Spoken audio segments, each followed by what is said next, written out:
Là, je suis parti sur un noyau de volute pour réaliser une volute fer forgé qui va venir sur un gabarit pour un décor assez Louis XVI. Donc là, on va finir le noyau et ensuite on va enrouler la volute doucement.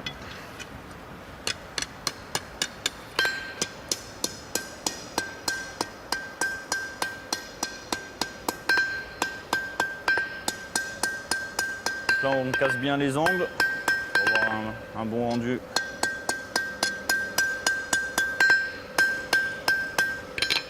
Donc là, on est bon et on va pouvoir commencer à enrouler la volute. Du coup, c'était une réelle envie d'apprendre le métier, donc forcément, le métier rentre un peu plus vite que quand on a 15-16 ans et qu'on n'a pas forcément envie de faire ça tout de suite. Là, c'était une réelle envie, donc forcément, l'envie d'apprendre et de créer mes productions, ça a été un moteur pour évoluer assez vite dans le métier.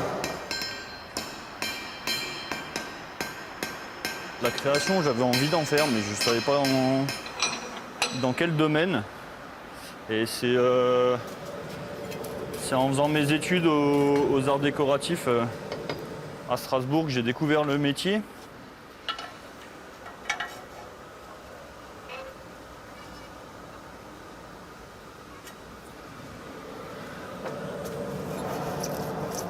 Et que j'ai décidé d'en faire vraiment mon métier.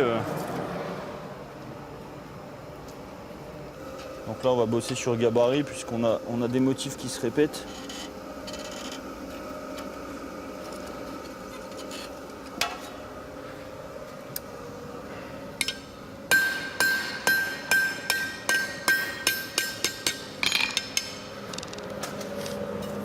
Alors ça a été difficile les premières années. Les 2 premières années, quoi. En même temps, j'ai fait le choix d'ouvrir tout de suite un atelier, de ne pas passer par la case salariat. Donc j'ai ouvert tout de suite mon propre atelier.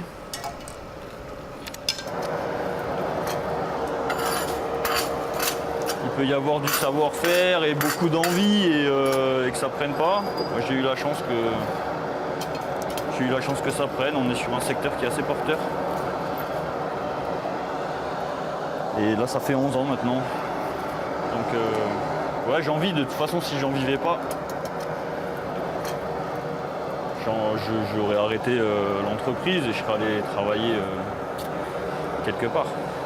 Si j'avais écouté mon grand-père, mon père, je ne serais pas ici, je serais dans l'entreprise familiale. Donc d'un côté, je me suis éloigné de l'entreprise familiale et d'un autre côté,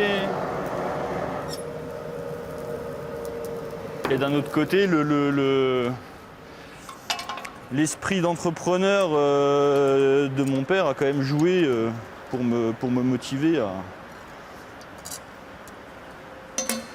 à me lancer seul, quoi.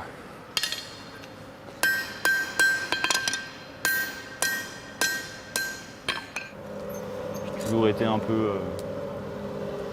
rebelle envers l'autorité parentale, donc ça a été un peu un défi aussi pour moi de montrer que je pouvais tracer ma route seul et m'en sortir, quoi.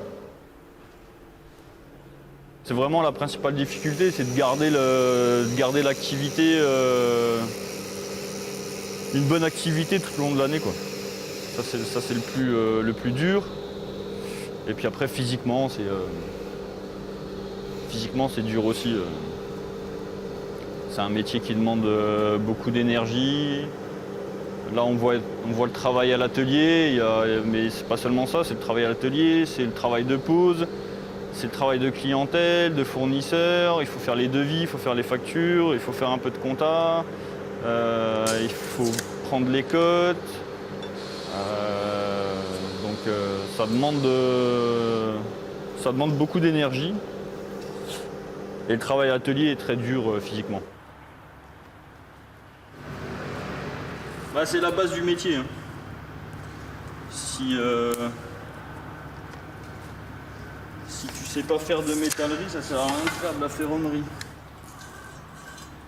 J'ai jamais fait de différence parce que c'est tout simplement du travail qui fait tourner, que ce soit qui fait tourner la boutique, hein, que ce soit de la forge ou de la métallerie.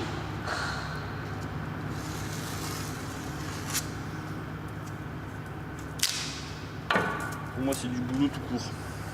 C'est un milieu un peu dur, hein, de toute façon. Hein.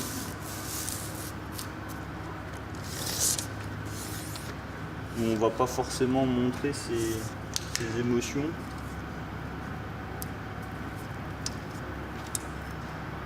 Même dire que c'est bien, des fois c'est compliqué.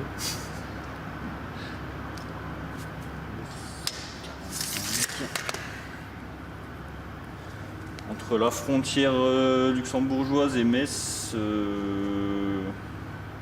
je dois être le seul. Après, sur le coin de Metz, il y en a un peu plus, Bouzonville. Mais là, dans le coin, ouais, ça commence à être limité.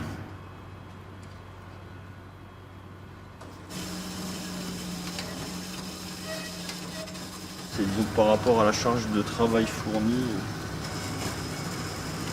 On va dire que si j'étais salarié dans une entreprise correcte, le salaire serait minimum deux fois supérieur à ce que je gagne. Alors c'est quoi qui ne te fait pas changer? C'est quoi? C'est le prix de la liberté? Ouais. Ça n'a pas de prix, ça. Non, ça n'a pas de prix par contre.